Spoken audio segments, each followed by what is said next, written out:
কোরআন হাদিস থেকে যতটুকুই তেলাওয়াত করলাম, আশা রাখি একই সামনে রেখে কিছু কথা রাখবো, সাথে সাথে সকলের কাছে দোয়ার দরখাস্ত।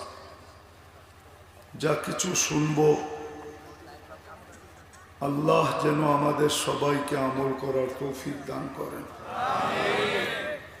অনুরোধ থাকবে কথাগুলো যত বেশি মনোযোগ দিয়ে শুনব, যত বেশি মনোযোগ দিব, যত বেশি চুপচাপ শুনব। দুইটা শব্দ কিন্তু, একটা হলো যত বেশি মনোযোগ দিব,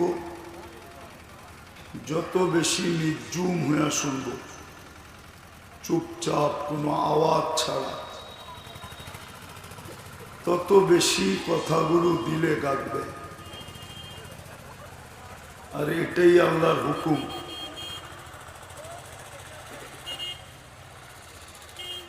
ইদা কুরিয়াল কোরআন ফাস্তামিউ, যখন কোরআনই কথা হয় তখন যেন বিলকুল দিল লাগায় শোনা হয়, মনোযোগ দিয়ে শোনা।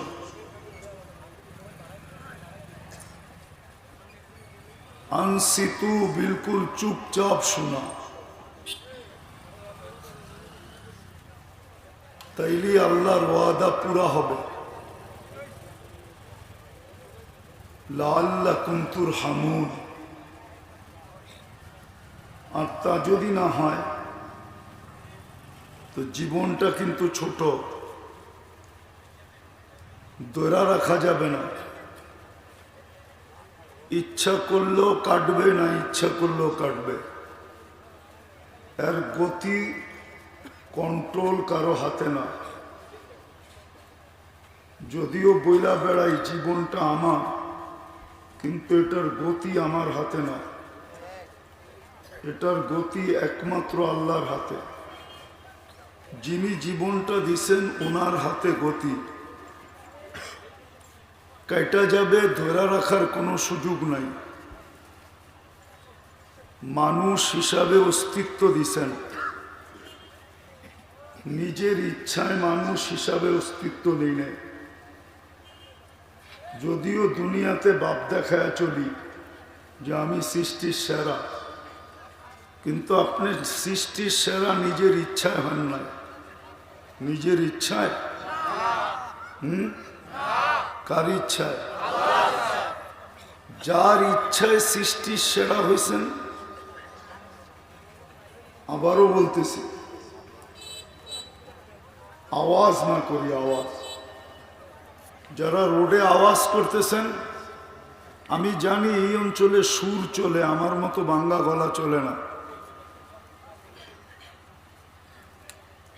এই অঞ্চলে যে সুর চলে এটা আমি জানি, আমার মতো বাংলা গলা এই অঞ্চলে চলে না। আর এই অঞ্চলে ওয়াজ করা আমি লালায়িত না। আমি জানতাম না যে এত দূরে। আপনারা এটা ভাইবেন না যে উনি ওয়াজের জন্য ছুটে চলে আসছে।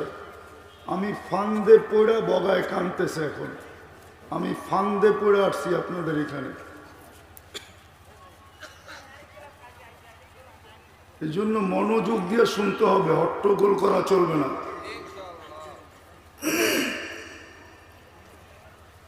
অল্প কথা হবে, বেশি লম্বা হবে না। কারণ আমিও দক্ষিণ অঞ্চলের ছেলে। আপনার গাড়ের রগ একটা বেঁকা থাকলে আমারও একটা বেঁকা আছে, এটা মনে রেখেন। কিন্তু আপনি যদি ভাবেন যে আমি বেশি বুঝি, মুই কম বুঝি, তাহলে আমিও কিন্তু ওই অঞ্চলের ছেলে, মুইও কম বুঝি না। আমিও কিছু বুঝি। আমি জানি এই অঞ্চলে সুর চলে, আমার মতো বাংলা গলা চলে না। কিন্তু ধ্যান দিয়া শুনলে হয়তো বুঝে আসতে পারে। এই জন্য কোনো আওয়াজ না। দিনই কথা শোনার তরতিব আল্লাহর পক্ষ থেকে নির্ধারিত। আপনি ইচ্ছা হইলে শুনেন, নাইলে চলে যান। হট্টগোল করার তো কোনো প্রয়োজন নাই। আর নাইলে আমাকে বলেন বন্ধ করতে, চলে যাবো গাড়ি ঘোড়া,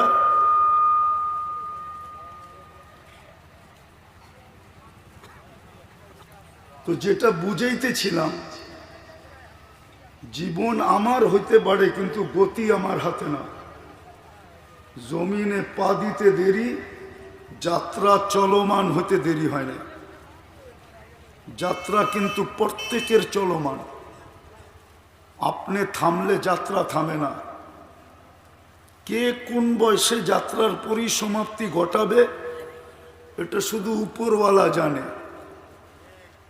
যদিও দাবি করি আমরা বড় উন্নত, বড় শিক্ষিত, বড় স্মার্ট, বড় এটা বড় সেটা, আজ পর্যন্ত মেশিন আসে নাই যে গায়ে লাগায় বইলা দিবে তোমার যাত্রার পরিসমাপ্তি ওই সময় ঘটবে।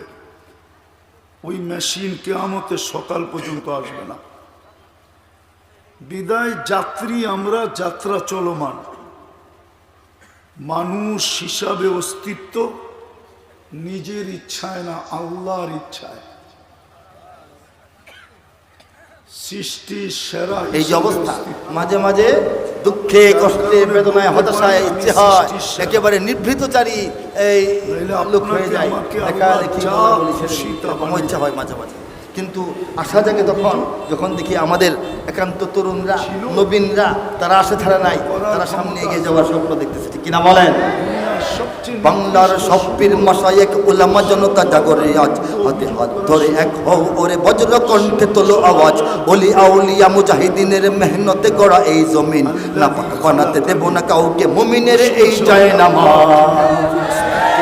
গোটা বাংলাদেশের জমিনটা মুসলমানদের জায়নামাজ। ঠিক কিনা বলো? এই মুমিন মুসলমানদের জায়নামাজ ওলিয়া উলিয়াদের মেহনতে গড়ে উঠেছে, এটাকে নাপাক বানাইতে কাউকে দেওয়া হবে না। ঠিক কিনা বলো? ভেদাভেদ ভুলে গিয়ে আজ হয়ে গেছি মোরা সকলে এক, ওরে দেশ জাতি দিন ইমানের শত্রুরা সবে তাকিয়ে দেখ। বলো ভেদাভেদ ভুলে গিয়ে আজ হয়ে গেছি মোরা সকলে এক, ওরে দেশ জাতি দিন ইমানের শত্রুরা সবে তাকিয়ে দেখ। আমাদের বুকে গেঁথে নিব গুলি, বাঁচাবো এই দেশে বাঁচাবো দিন। আমাদের বুকে গেঁথে নিব গুলি, বাঁচাবো এই দেশে বাঁচাবো দিন। তোরা পারবি না রুখতে মোদের জাগরণী এই গঠিত আওয়াজ। বাংলার সব পীর মাশায়েখ ওলামা জনতা জাগরে আজ, হাতে হাত ধরে এক হও ওরে বজ্র কণ্ঠে তোলো আওয়াজ। ওলি আউলিয়া মুজাহিদিনের মেহনতে গড়া এই জমিন, না পাক বানাতে দেব না কাউকে।